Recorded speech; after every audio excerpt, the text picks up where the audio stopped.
Bihar top 10 में। मेरी एक इच्छा है कि क्षेत्र से बच्चे जाए और उसके पीछे स्कूल जो में है शिक्षा देना मतलब स्टार्ट हो जाएगा, जब शिक्षक पढ़ाने लगेंगे तो फिर बच्चा को भी इंटरेस्ट आने लगेगा। वो बिल्कुल हमारा जो स्टेट बिहार है, एजुकेशन के क्षेत्र में अगर देखा जाए तो अदर स्टेट के मुकाबले एजुकेशन रेट यहाँ काफ़ी लो है। कितने नंबर आया? 447 में किया था आपने टॉप?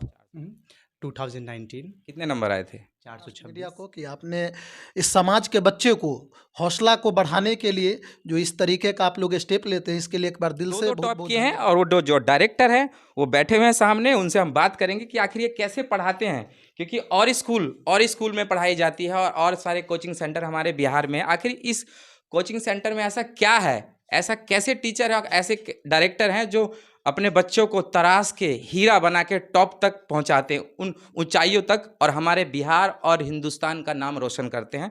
तो डायरेक्टर हैं ज्ञान गंगा पब्लिक स्कूल के भी और कोचिंग सेंटर भी चलाते हैं, तो उनसे हम बात करते हैं। नमस्कार सर, हमारे राष्ट्रीय मीडिया न्यूज़ पे पहले तो आपको बहुत बहुत स्वागत है हमारे चैनल पे, और बधाई भी है कि आपके पढ़ाए हुए बच्चे, तरासे हुए बच्चे आज टॉप किए हैं। तो आपको कैसा महसूस हो रहा है? सबसे पहले तो आपको बेहतर बहुत कर सकते हैं, लेकिन जैसा कि आप जानते हैं, हम भी जानते हैं कि हमारे बिहार में काफ़ी कोचिंग सेंटर हैं, स्कूल भी है, सरकारी स्कूल भी है। तो आखिर आपके कोचिंग सेंटर में और स्कूल में ऐसी क्या खासियत है कि आप टॉप तक पहुंचाते हैं स्टूडेंट को? क्योंकि सब जगह टीचर और शिक्षक होते हैं अच्छे अच्छे, आपके कोचिंग सेंटर में ऐसा क्या है, ऐसा कुछ खिलाते हैं जड़ी बूटी जो टॉप करते हैं? सर ऐसा जड़ी बूटी तो नहीं कह सकते हैं, लेकिन देखिए टॉप करने के पीछे सबसे पहले क्या है कि हमारे टीचर टीम जो है उनका भी बहुत बड़ा योगदान रहता है। हम लोग क्या करते हैं कि बच्चों को जो है क्लास में जो है उसको वॉच करते हैं, है ना, उसको वीक पॉइंट कहाँ पर वो जानने की कोशिश करते हैं। और हम लोग जो है मंथली और जो हाफ मंथली भी जो है हम लोग टेस्ट कंडक्ट कराते हैं। उससे क्या होता है कि हमें पता चलता है कि बच्चे कहाँ पे मिस्टेक कर रहे हैं, कहाँ पे उन्हें ज़रूरत है ना, वीक पॉइंट कहाँ पे है, उसके अकॉर्डिंग फिर हम लोग क्लास कराते हैं। और हम लोग जो लंबे समय से कोचिंग चला रहे हैं, बिहार बोर्ड का जो सिलेबस डिज़ाइन किया गया है और नए शिक्षा नीति जो है उस सब के बारे में हम लोग पूरी जानकारी रखते हैं। और उस तरीके से बच्चों को हम लोग जो है से तैयारी कराते हैं, ताकि आने वाले समय में कि अगर वो कोई जनरल कंपटीशन हो, नीट हो, जेई हो, मेंस हो, तो इस तरीके में वह बेहतर करे। क्योंकि सबका जो कहीं ना कहीं बेस है, आपको सभी को पता है कि मैट्रिक और इंटर ये बहुत ज़्यादा मैटर करता है। अगर मैं मैट्रिक में उसका बेस अच्छा करके दूंगा तो आने वाले समय में वो बच्चों का जो नींव है, कहते हैं नींव मजबूत वहीं से होती है, जी और इस नींव को आप मजबूत करने में काफ़ी योगदान दे रहे हैं, और हमारी तरफ से तो बहुत बहुत बधाई है। और दिल खुश हो जाता है कि हाँ, ऐसे शिक्षक हैं जो बच्चे के लिए कैसे पढ़ाई करते थे आप, जो इतना नंबर लिया है? कोई चीटिंग वीटिंग तो नहीं की? नहीं, चीटिंग नहीं की। सच में? जी। तो आपके जो टीचर हैं उनसे मेरी बात हुई है, सही पढ़ाते हो? जी, अच्छा पढ़ाते हैं। अच्छा पढ़ाते हैं। तो एक बात और हम सुने कि आपके जो बड़े भैया हैं वो भी टॉप किए थे कुछ साल पहले, तो भैया आपको कुछ सपोर्ट करते हैं कि नहीं? जी, टाइम पे गाइडेंस देते रहते थे देते भैया। रहते हैं। तो इनके जो बड़े भाई हैं पहले भी टॉप कर चुके हैं और किस चीज़ की तैयारी करते हैं, और उनसे हम बात करेंगे। कैमरामैन जरा उनको भी दिखाइए, वो भी आए हुए हैं। उनको काफ़ी खुशी है कि मेरा छोटा भाई टॉप किया है, और शुरुआत तो इन्होंने ही की थी। आइए उनसे भी बात करते हैं। तो क्या नाम हुआ आपका? ऋतिक राज। ऋतिक राज। तो आप भी टॉप किए थे, तो ये घर में सभी टॉप करने का ये प्रचलन ही बना हुआ है कि आप दोनों ही किए हो? नहीं नहीं, वैसा कुछ नहीं है। जैसा नॉर्मली जिस तरह का मेहनत था मेरा उस समय, और जैसे जैसे टीचर थे, जैसे नॉर्मली उमेश सर हैं, जिस तरह का गाइडेंस उन्होंने प्रोवाइड किया, वही एक एक्स फैक्टर बना तो जिसके आप भी इसी संस्था यानी यहीं से पढ़ के गए हो, जी जी, इसी कोचिंग सेंटर से? मैं भी इसी इंस्टीट्यूट का एक प्रोडक्ट हूँ, अच्छा। ज्ञान गंगा कोचिंग सेंटर। और उमेश सर का बहुत बड़ा एक बात और योगदान आपसे था। जानना चाहूँगा कि जो आपके जूनियर हैं वो कैसे पढ़ें कि वो भी आगे जाके आप जैसे टॉप करें? कुछ अपने जूनियर को कहना चाहेंगे?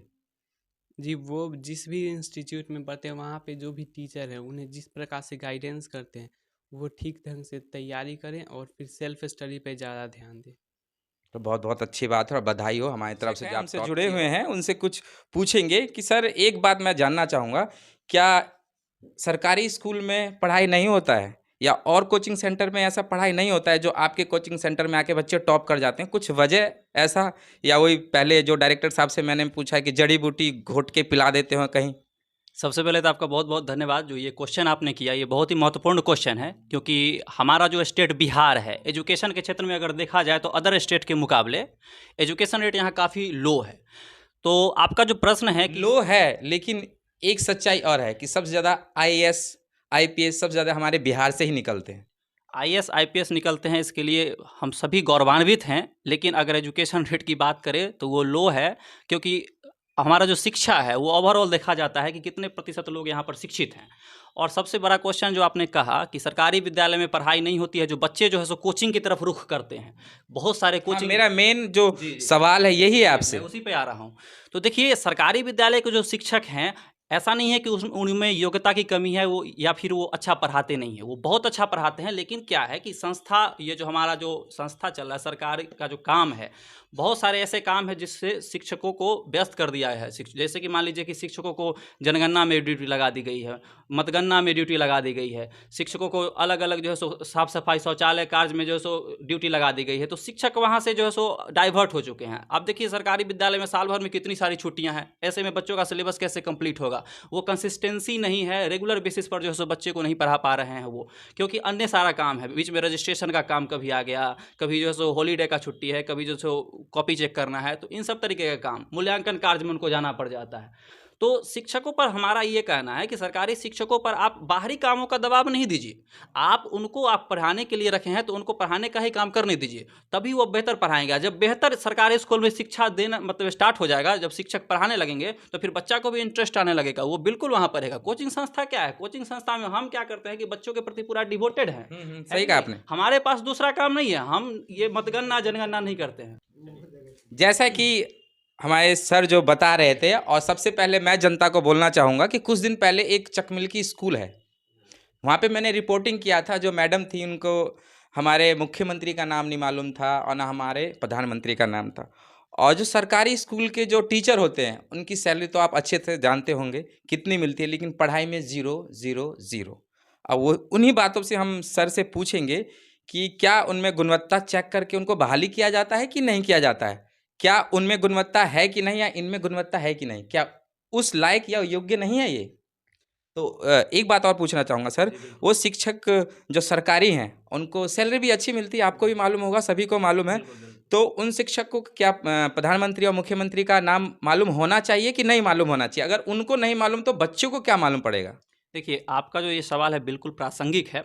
मैं ये नहीं कहता कि देखिए, जो बहाली शुरू में हो रही थी संस्था की तरफ से, हमारा जो सरकार है, तो पहले के बहाल कुछ ऐसे शिक्षक थे जो कुछ दूसरे नियम के तहत उस समय में जो है सो ये सीटेट का एग्ज़ाम, टेट का एग्ज़ाम, ये सब जो है सो नहीं कंडक्ट हुआ लेकिन अभी करता था। सरकार ने एक और बहाली निकाल दी है पंचायत की तरफ से, जो उनको लिखने भी नहीं आता नाम, कि मेरा नाम क्या है। जी, तो इसके लिए हम सर दोष हम ये नहीं ठहराएँगे कि आप, जैसे कि मान लीजिए कि बहुत सारे, जैसे आप भी एक मीडिया कर्मी हैं, बहुत सारे मीडिया वाले जाके डायरेक्ट जो है सो टीचर से सवाल करते हैं और उनको वहाँ पर थोड़ा-सा बेइज्जती महसूस होता है। तो इसके प्रति सिर्फ़ उनका ही दोष नहीं है, हमारा सिस्टम का भी दोष है कि आप उस तरीके के शिक्षक को कैसे बहाल कर रहे हैं स्कूल में, जिसको प्रधानमंत्री, राष्ट्रपति या फिर नॉर्मल सवाल के उत्तर नहीं पता है, तो फिर बच्चों को कैसे पढ़ाएँगे वो? तो कहीं न कहीं हमारा जो ये सिस्टम है, वो शुरू से ही जो है सो इस चीज़ में इन्वॉल्व है। तो पहले, सबसे पहले सिस्टम को ठीक करना पड़ेगा। अभी हाल-फिलहाल में देखिए, दिल्ली का जो शिक्षा व्यवस्था है सो कितना ज़्यादा बेहतर हो गया है, क्योंकि शिक्षकों को जो है सो बाहर ट्रेनिंग में भेजा जाता था। पहले शिक्षक ही ट्रेंड नहीं रहेंगे, तो पहले बच्चों को कैसे पढ़ा पाएँगे वो? तो हमारी जो देखिए, जो शिक्षक पढ़ाने में सक्षम नहीं हैं, उनके पास जो है सो उतना क्वालिटी नहीं है कि वो बच्चों को सही तरीके से टीच कर पाए, तो वो बिल्कुल जो है सो योग्यता नहीं रखते हैं कि वो सरकारी विद्यालय में जो है सो बहाल हो पाए। लेकिन ये दुर्भाग्यवश, अगर जो भी शिक्षक बहाल हो गए हैं पहले से, जिनमें अभी उनकी उतनी योग्यता नहीं है, तो अब तो बहाल हो चुके हैं वो, उनका एक होप जुड़ चुका है, अब उनको आदत लग गई है। तो ये नहीं है कि अब उनको हटा देना है विद्यालय से, अब जो वो हैं उनको उस तरीके से कुछ ट्रेंड करना है कि वो बच्चों को अपग्रेड करके उनको जी बिल्कुल अपग्रेड करना है। और नए शिक्षक जो बहाल होकर आ रहे हैं, उसके लिए तो सरकार का नियम है ही, अब सीटेट क्वालिफाई करना है, टीचर को बीएड करके आना है, उसके लिए तो प्रावधान है ही। तो सीटेट का एग्ज़ाम जो है सो निकालना तो आसान है नहीं, लेकिन जो शिक्षक पहले से ये हैं, जिनमें कि नियोग्यता है, योग्यता नहीं है, तो उनको थोड़ा-सा अपग्रेड करने की आवश्यकता है। ये नहीं है कि उनको आप हटा दीजिए, उनकी भी रोजी-रोटी है और उनका भी जो सो काम चलता है, अचानक उनको हटा दीजिएगा तो गार्जियंस को, होपलेस हो जाएगा। अभिभावक को मैं कहना चाहूँगा कि आप हमारे संस्थान से जुड़े, और हमारा ये प्रयास है, आप लोग का अगर सपोर्ट रहा तो मैं इस संस्थान से आने वाले समय में और बेहतर दूंगा। और एक चीज़ एक चीज़ मैं कहना चाहूँगा आपके चैनल के माध्यम से कि मैं बराबर, आप हमारे फेसबुक पर जाकर के देख सकते हैं कि मैं ओपनली बोला हूँ कि मेरा एक मतलब कि जो शौक़ है कि इस हलाई मार्केट से, किसी भी इंस्टीट्यूट से हो, किसी कोचिंग से हो, कोई दिक्कत नहीं है। मतलब कि सब लोग मेहनत कर रहे हैं। इस बार जैसा कि एक हमारे लड़ुआ ग्राम से भी 470 मार्क्स लाए हैं, तो मैं उनको भी बधाई देना चाहता हूँ। लेकिन हलाई मार्केट से, मोरबा से बिहार टॉप 10 में मेरी एक इच्छा है कि क्षेत्र से बच्चे जाए, और उसके पीछे जो है हमारा कोचिंग लगातार वर्क कर रही है। और आने वाले समय में सर, मैं आपके चैनल के माध्यम से कहना चाहता हूं कि इस क्षेत्र से, हमारे कोचिंग संस्थान से बच्चे जो है से बिहार टॉप 10 में आएंगे। हम भी आशा करते हैं और बधाई देते हैं कि आपका ये जो सपना है वो तो पूरा आपको हो। भी बधाई देना चाहूँगा। ये राष्ट्र मीडिया लगातार पिछले कुछ दिनों से हम देख रहे हैं, इनको चैनल को वॉच कर रहे हैं। और राष्ट्र मीडिया के जो रोशन कुमार जी है और सामने सुनील चौधरी हैं, ये बहुत अच्छा काम कर रहे हैं। आपकी कार्य को मैं सराहना करता हूँ। एक दो वीडियो में आपका ऐसा देखा हूँ जिस पे अच्छा खासा वॉच भी गया है, पब्लिक का आपका सपोर्ट भी मिल रहा है। बस यही रिक्वेस्ट करूँगा कि सही चीज़ को, धन्यवाद, धन्यवाद। जी जी, कि सही चीज़ों को, क्योंकि जो मीडिया होता है, कहा जाता है कि चौथा स्तंभ है। सही चीज़ को अभी तक आप लोग जैसे कर रहे हैं, सही चीज़ को, समाज में जो चीज़ जहाँ पे कमी है, आपने एक नल वाला वीडियो देखे थे, और जहाँ तक मुझे जानकारी मिली है कि बहुत जल्दी उस पर जो है से एक्शन लिया गया हाँ, है, काम एक्शन किया लिया गया गया है। और जो इंजीनियर साहब है उन्होंने हमें खुद कॉल किया कि 2 दिन के अंदर हम जी जी, मोटर लगवा देंगे, और मोटर लग गया है। और आगे के वीडियो में हम आपको दिखाएंगे, लेकिन पहले हम सर से बात बताए करेंगे। कि टॉप 10 में चाहते हैं, ये है कि नहीं। हम तो कहते हैं कि टॉप 10 नहीं, यहाँ से बिहार टॉपर निकले हलई से, तभी जो है सो हमारे संस्था का जो है और हलई का नाम रोशन और हमारे क्षेत्र का हमारी शुभकामनाएं कि सर का सपना पूरा हो। जी। और साथ ही साथ मैं राष्ट्र मीडिया की टीम, जो आप सुनील चौधरी जी और रोशन जी, आप सभी को मैं बहुत बहुत शुभकामनाएं और धन्यवाद देना चाहता हूं कि आपने जो है सो इस फील्ड में और अहम अहम मुद्दों को उठा करके दिखाते हैं। आपके चैनल के माध्यम से लोगों को देखने को मिलता है, जो काफ़ी सराहनीय है। मैं बहुत बहुत धन्यवाद देना चाहता हूँ आपको भी हमारी तरफ से। जैसा कि 2 सर से हम जुड़े हुए थे, इनके कोचिंग सेंटर से और स्कूल से टॉप किए हैं। आगे फिर हम आपको अगले एपिसोड में दिखाएंगे हमारे बिहार टॉप के जो भी छात्र छात्रा हैं। धन्यवाद। मैं सुनील चौधरी, कैमरामैन रोशन के साथ, धन्यवाद।